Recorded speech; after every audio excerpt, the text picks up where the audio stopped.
I was running away from the United States because of the social life aspect. Yes, there's a high cost of living. Yes, there's GMO foods. Yes, there's racism, which I didn't experience much of, but it definitely exists. Yes, it's a violent, tense place. And I think everything plays a factor into it. It's okay to be somewhere expensive, but whenever you feel like you can't even call somebody like, hey, let's go hang out at the bar for a minute, or like I do here, I do house parties all the time here, and I can have 15 people in my house in a matter of 2 hours because people value having a social life here versus in the States, everybody's busy, or they probably don't even know how to talk if you do invite them out anyway. Everybody's kind of awkward. So my social life aspect was lacking extremely when I was living in the United States. I'm Austin Holloman. I'm a former world traveler, or better known as a YouTuber. I've been to 5 continents around the world, 28 countries, and over 50 cities, I believe now. And I decided to relocate my life to Nairobi, Kenya, and start over fresh. Hello, I'm Austin Holloman. I have relocated from the United States to the wonderland, the blessed, very perfect, in my opinion, land of Nairobi, Kenya. And this is my apartment.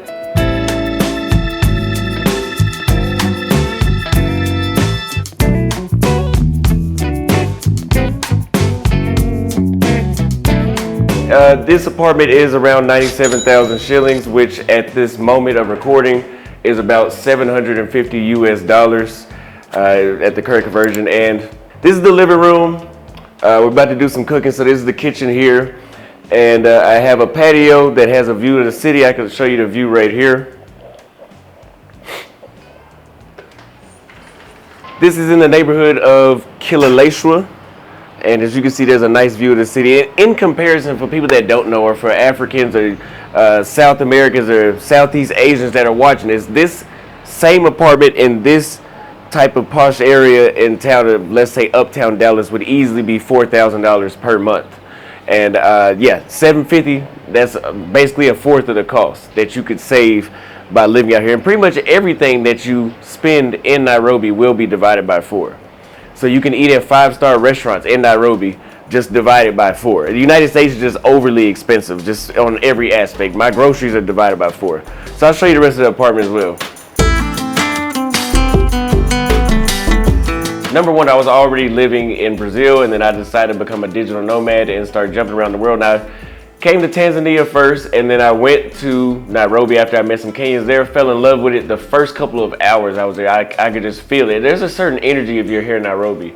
And I could feel that the minute I stepped outside and started walking down the street. And I went to Uganda, Rwanda, came back to Kenya. I loved it that much. Stayed for a couple more months, then I went to Zambia, came back to Kenya for a couple more months, and then I went to Ghana, Senegal, and I came back to Kenya, went to Thailand, came back to Kenya. So I always found myself coming back to Kenya. And then I went from Kenya to 15 more countries in Europe, Southeast Asia, and South America, and even back to the United States, which I hated that trip. But I went back, and God told me, out of all the places I had been to, all the stuff I had experienced over the year and a half, anything that I had doubtful about Kenya was now irrelevant. And now I realized that this was the best place for me to be at.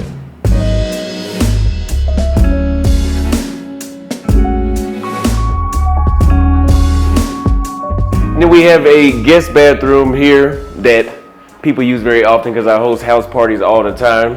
We have our second bedroom. This is for my guests that stay and spend the night. When they get drunk, they stay here.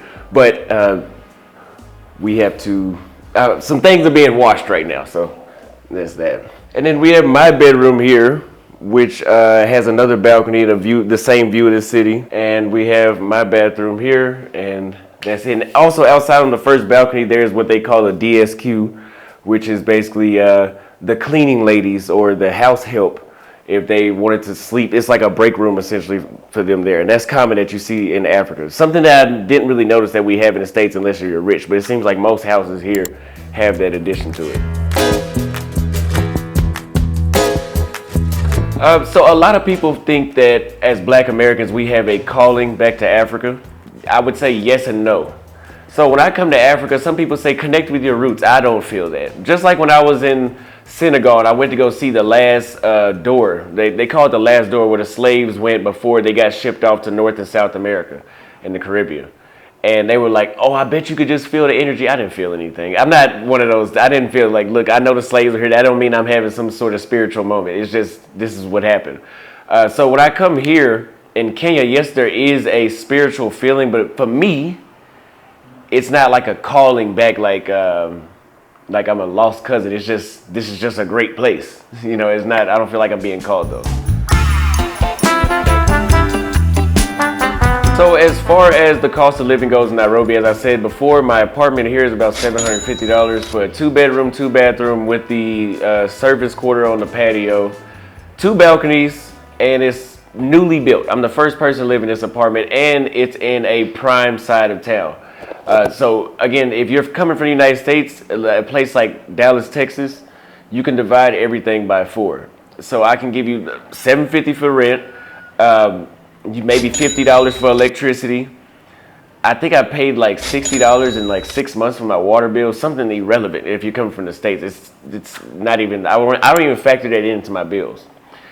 My phone plan is around $30 per month, and it could be cheaper than that if I get a different plan, but I don't want to.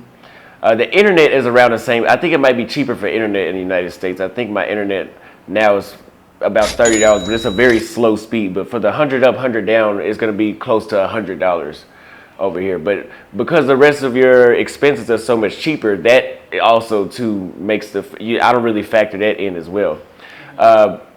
For a guy that goes to the gym 4 times a week, and my testosterone is high because I'm still under 30, I still manage to not go over spending $300 a month on groceries. And it could be cheaper than that. As I said earlier, if you meet the locals and they take you to the places that they go to, it's a lot cheaper. An apartment like this that's 2-bedroom, 2-bathroom, you can fully furnish it for around $2,500. This is just something that I eat daily, which is just a lettuce, and I use dressing just because I usually eat a lot of eggs daily. And for the cholesterol aspect, this is supposed to help, and I think it does help because of the vegetables, whatever. Anyway, this is like 280 shillings, which is somewhere around $2. I'm not sure how much this would be in the States, but I know it'd be at least double or triple of that for that little small thing. This is my salad dressing. I seem to run through 2 or 3 of these per week. This is about the same price as the lettuce, ironically. One thing that's not cheap is bagged popcorn. And I keep telling people in my videos to, besides buying real estate, import goods and export goods and start businesses. There's a lot of stuff here. At one point, Village Market wasn't a mall, but they made a lot of jobs because they made them all. And I'm pretty sure you don't have money to make them all, but you do have enough money to import popcorn. Now there's ways that there's a strategy, you can't just bring it, but still, this was like 780 shillings, which for 3 bags of popcorn. And I can tell you in the United States for that same price, you probably could get a pack of 10. But because there's a lack, it took me 10 months to find these. You can buy the kernels, but to find it in this type of box, it took me 10 months of looking for bagged popcorn. So there you have it. We have my famous cow tongue. This is 1,000 shillings, which is like $7. It would be a lot more in the States, but a lot of y'all don't eat cow tongue in the first place, so you probably wouldn't know. Now, I don't have any, but usually I'll buy like steak, and a kilo of beef here would literally be about 1,000 shillings, same amount as this. So $7. I can have like 3 or 4 T-bone steaks. In the United States, 3 or 4 T-bone steaks at a grocery store would damn near run you at least 70. Like it's so expensive, you might as well just go out and eat it at the restaurant. It's gonna be like $75 for those steaks. So you definitely save a lot of money by, and this is not even as cheap as it can get. If you talk to, I know there's gonna be a Kenyan watching this that claim that they can get everything I got in this sack for a penny, but if you go to more local spots, your grocery bills could be cut in half, which literally you could probably be spending like $100 to $200 a month and have a full refrigerator and freezer. versus a full refrigerator and freezer in Texas is sounding like $600-700. So, and you can't deny it, because I know y'all seen recently that eggs had went up to $10 for 12 eggs, for a dozen eggs, $10. So once you start seeing stuff like that, if you don't believe me, you never will. I mean, I don't know what else to tell you. For me, now I do spend more than the average person, so don't take these numbers exact, because I think in the past month I've spent $5,000, which you do not have to spend that.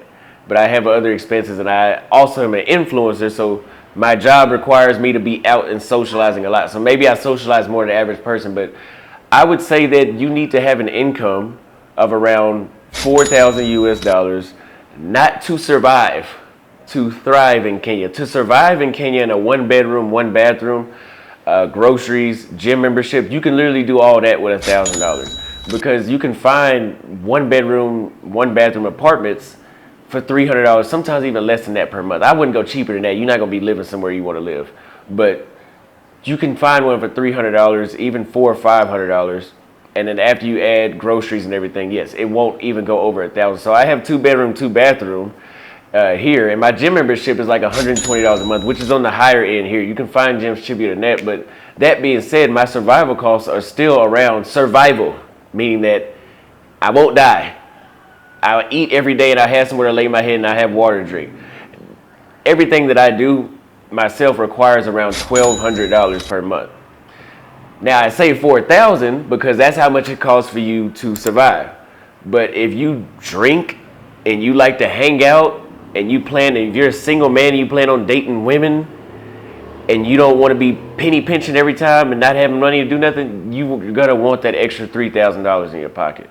You can stretch that the entire month. You don't have to spend $3,000, but being realistic, because some people say, oh, like you can live in Kenya for $2,000 a month. Yeah, you won't be doing nothing. Like the places I go to, a Long Island that I like to drink is like 1,000 shillings. That's $7. So if you drink 2 of those, that's 14. If you want to get something to eat, you got to get the Uber. Oh, also Ubers are very cheap. You can ride a 40-minute Uber, so literally for $7 here. So huge difference versus a 20-minute Uber in Dallas is $60. So huge difference. So yes, that's it.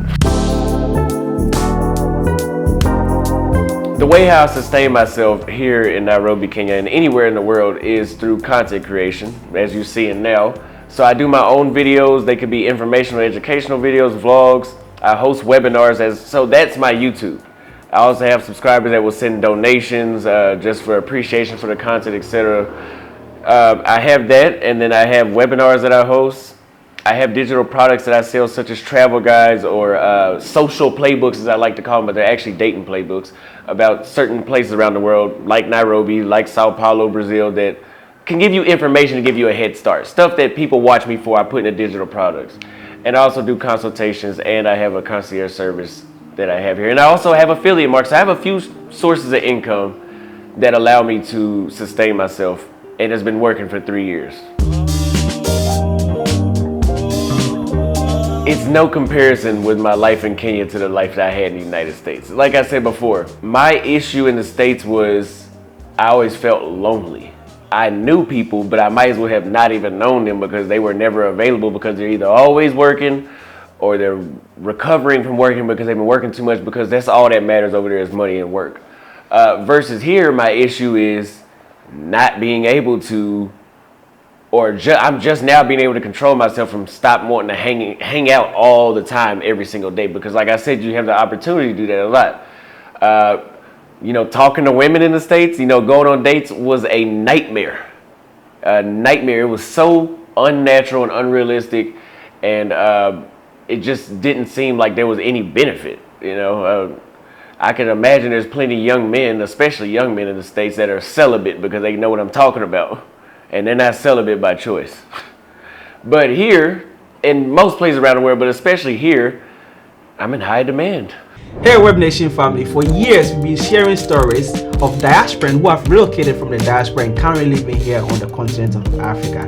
You guys have been enjoying the episode, saying in the comment section that you want this to be you one day. Why don't we just bring that time to now?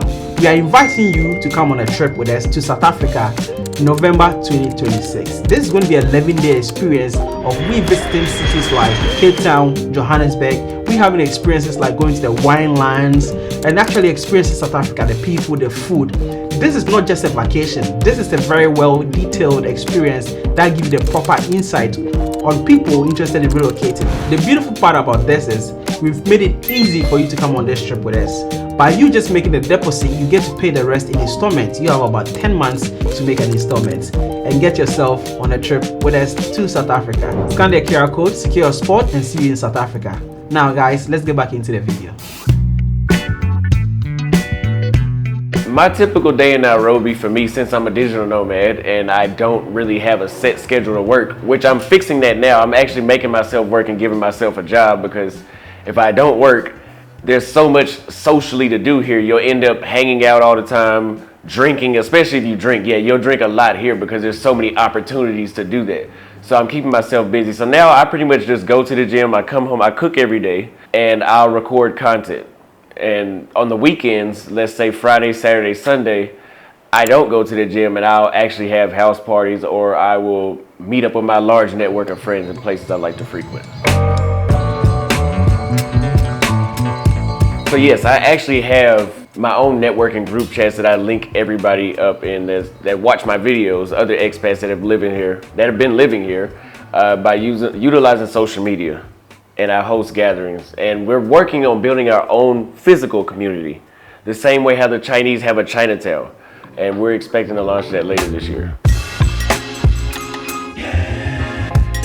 Yes, I feel the safest I've felt out of all 28 countries I've been to. Other countries have been just as safe, but here it literally feels like I have nothing at all to worry about, especially if we factor in racism, which is irrelevant here. Colorism isn't much of an issue I've noticed here either. Maybe for some people personally they feel that way, but I tell people that Nairobi is a very metropolitan city, so there's all types of Africans here. You know, you have Somalians, Eritreans, Ethiopians, people from West Africa, Southern Africa, other parts of East Africa. So I think that a cultural melting pot kind of gets rid of those kind of issues. A lot of people assume I have $1 million being a Black American here. They think that we're all rich. I have no clue why that is. If we want to break it down statistically, the Black family household is at the bottom and the Indians are at the top of the United States, so I don't know why they think that. But I do feel that we are very welcome and more accepted, especially as opposed to other races that are in the United States that try to come here. Because they will face the racism and sort of stereotypes on that end. So before I moved to Kenya, I wish I would have known the right places to go buy furniture at. So I said that this place could be furnished for $2,500.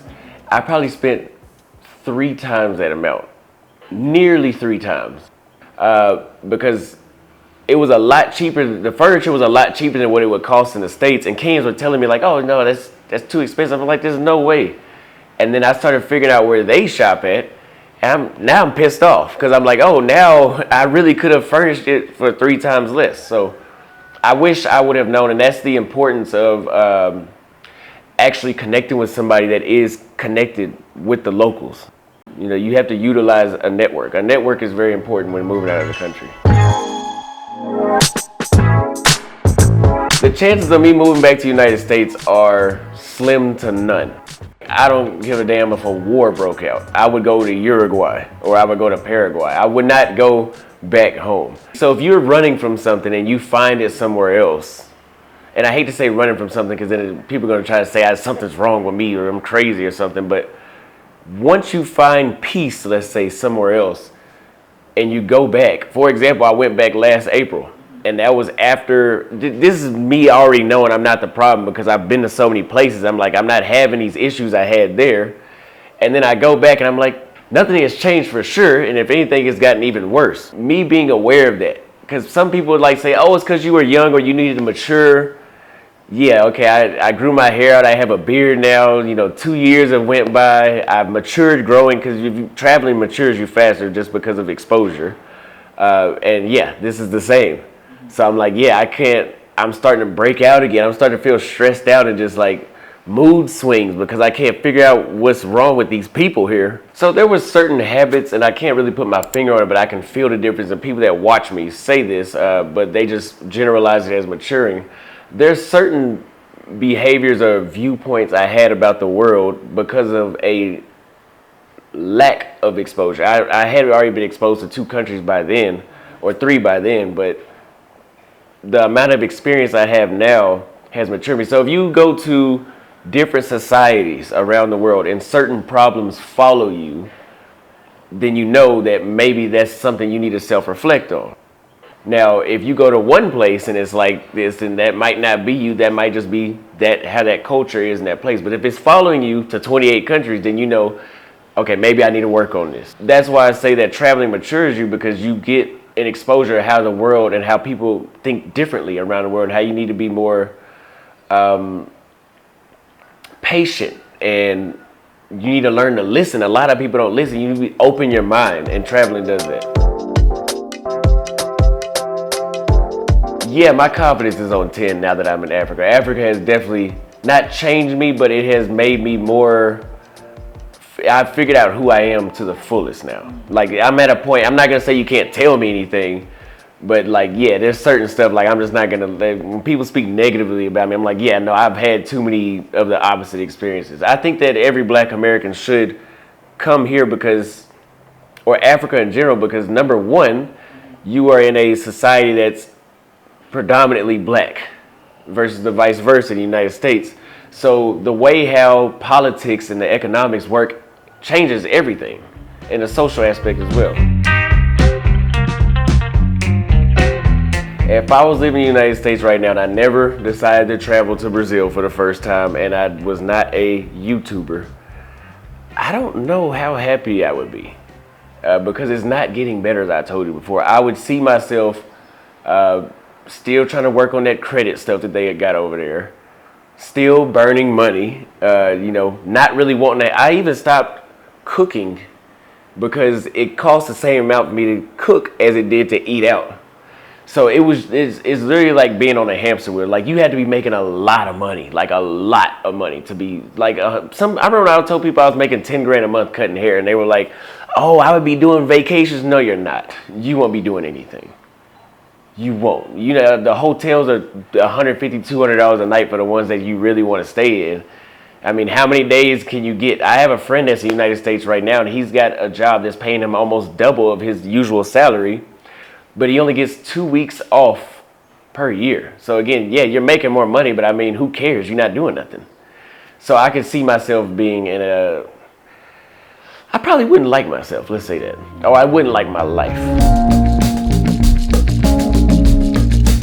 In the next 5 years, I still see myself living in Nairobi. That could change, but based off all the experience that I've had, I don't see myself going anywhere else. I see myself connecting thousands more Black Americans here with our community that we're building. And I see myself staying here long term to be the leader of that resource in this community. I'm a firm believer that everything is the way how it's supposed to be. So I don't think that I would change anything in Africa or Kenya. Now, don't take that literally. I'm not saying that there's no issues or the issues that are here are not a big deal. I just realized that Africa is a developing continent. So every country in Africa is developing, and that could be with their justice system, their infrastructure, the political system, whatever it is.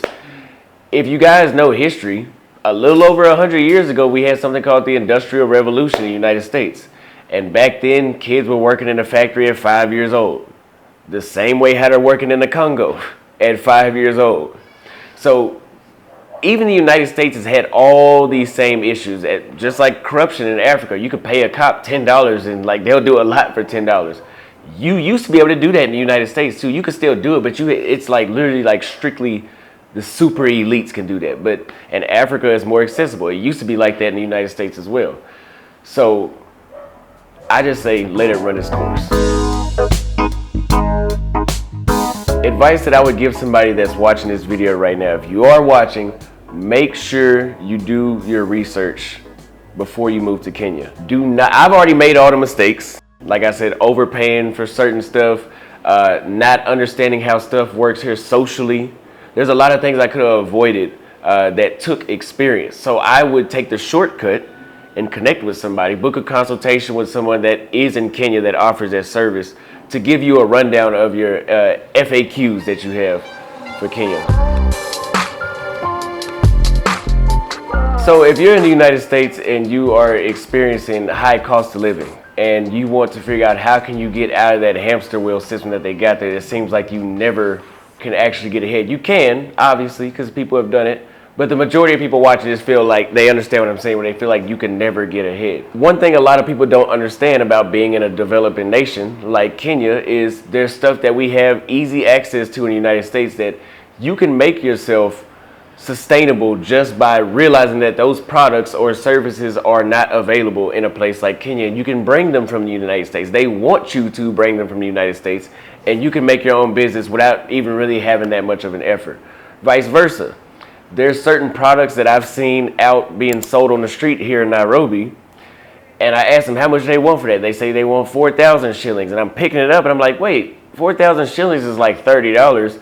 I can go back to the United States, or I can ship this back and I can charge $250 and nobody would even question it.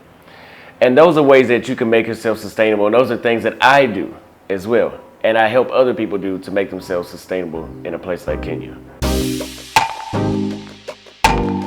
So for people that have been following me for a while, and a lot of people have recognized that I am going through a process of rebranding because my content is completely different, and I'm showing people that in my free time, some people watch my videos and they think all I do is drink and talk to women, which, yes, I'm 26. That's what were you doing as a 26-year-old man? If you know, especially if you had the freedom that I have. A lot of people don't understand that as well. I don't have to work. I don't have to be anywhere. And I have remote income, and I'm living in places that are a quarter of the cost of what it cost me to live in the United States.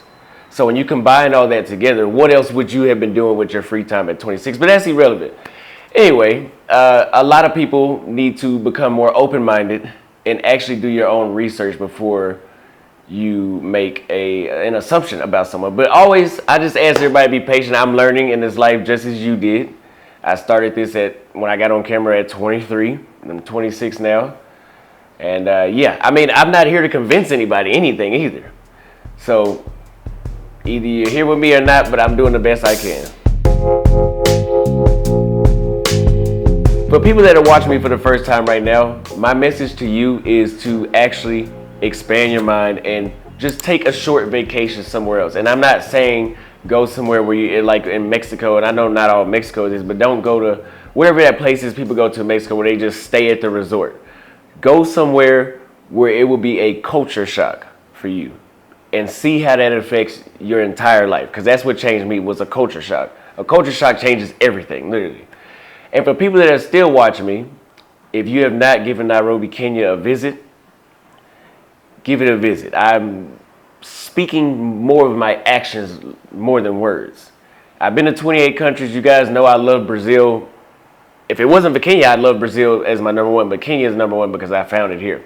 So my actions are showing you that this is really where I feel at home.